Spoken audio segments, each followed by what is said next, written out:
pretty sure this is where we left off, where I showed you how to convert the Rhino to the Vindicator, and like I said, it's pretty solid the way it is.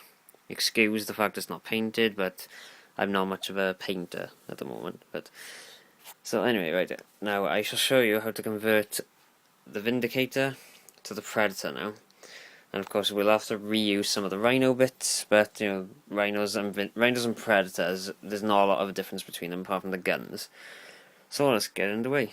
Of course, first of all we need to remove all the big bits, like the armor plates and the back armor. And there we are, that's the basic one again, as I said in the last video. And of course we have to put this back on. We have to reuse that. As you can probably guess, I'm mad about magnetizing things. Okay, and is that it? Right? That's all the Rhino bits to go on now. And now this is how I've told you how to put this on. This is the tower mount, and it pretty much goes in on exactly the same way as the Rhino back here. There's no difference with putting magnets. There's an easy method to make sure they're the same. What you want to do is, first of all, you want to glue a magnet onto there, and then you want to put a second magnet, attach it to there, put a blob of glue on top of the second magnet on the top, and then as long as they're touching, you just drop them on like that, and just leave them there for a while, and then leave them there for about 10-20 minutes, and then they should pop off. And then the magnet's on there, and the same method for this, and this goes on about as strong as the Rhino one. So yeah, looks like that, and the turret sits on this by here, which all I did simply glue a cross member of sprue. As you can say, I use sprues a lot, they're handy to save, and I put a big magnet there. You can use 2 of the smaller magnets if those are the only size you've got, but it works either way. So that's so that works on there, and it sits nice and snug and quite strong on there as well, strong enough to hold the gun. Anyway, and with the gun I had to, let me try and get in the light.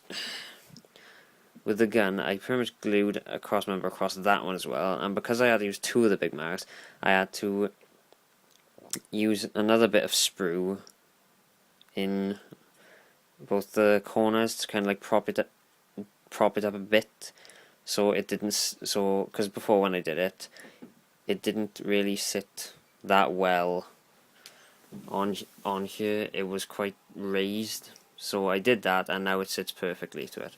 And if you look down in the depths of it, you can see another magnet there, and I don't know if you can get. There it is. There's another magnet there, which I quite simply just drop it in and glue it there.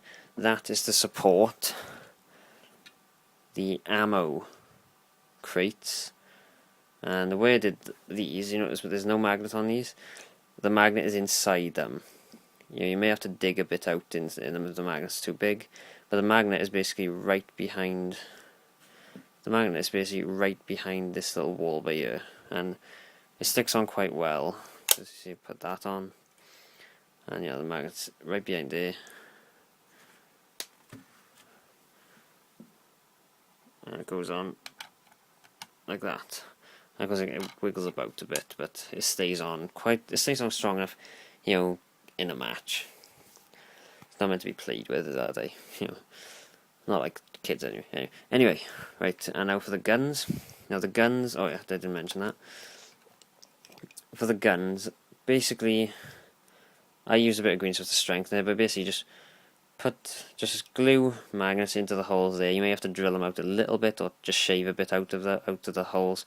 But this size magnet is 1x2 mil rare earth magnets. They should sit pretty flush in there. Really tight fit, just really well. So that should do it. And then for these, clip off the 2 pegs either side and drill them straight through to the other side. And then all I've got to do really then is just glue the magnets in.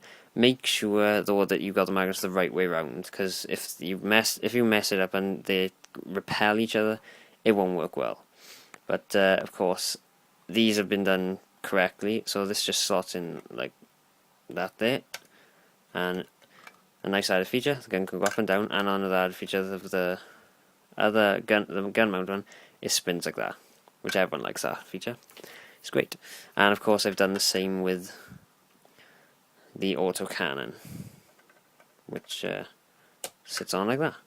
So, you know, an added bonus to this, you can convert multi kind of weapon vehicles to have stuff like that. And okay, let's put that back there. For the doors, go on pretty much the same as the Rhino doors, only with those I had to prop the doors up, prop the magnets up a bit. With these, it's much easier. Just put the magnets on if they're this size, and they just go on like so. Another one on that side. And if you want to know what about the magnets inside these, see the first video in this kind of review, sort of unbox. I don't know what it is. Anyway, and then these are the weapon options you can have for this. You have the 2 las cannons and the 2 heavy bolters. Now with these, what I did, I filled in, because in the when you first put these together, they have a gap underneath where the magnet is right now. But what I do is, I took a bit of sprue, and if you notice, sprues are quite tapered. If you get a really thin sprue, and kind of force it, once you've glued these together, force it into the hole as as much as you can, so it's in there nice and tight. And then you want to glue them a lot, and then you shave off any excess, and then you're left with a flat surface then where you can glue your magnets on, and it'll be quite sturdy then. And well, that's how that's done. I've got to glue, just put these on, and there you see, and you must, well, that's it. There's the Predator. And you may notice there's 2 magnets here from where I put this grill on, but that can also be used to put a spiked dozer blade on. Oh, and well, that's pretty much it really. And you can interchange them any way you want with the Predator, or what I like to do is I like to have fun with this, and I've come up with a pretty cool conversion of a kind of super or a kind of super elite model, and it goes kind of like this. Now this one I like this conversion right now. This is the one I like to call the Predacator. And I just did this because I thought it was pretty cool. Would you want to take that on? I mean, come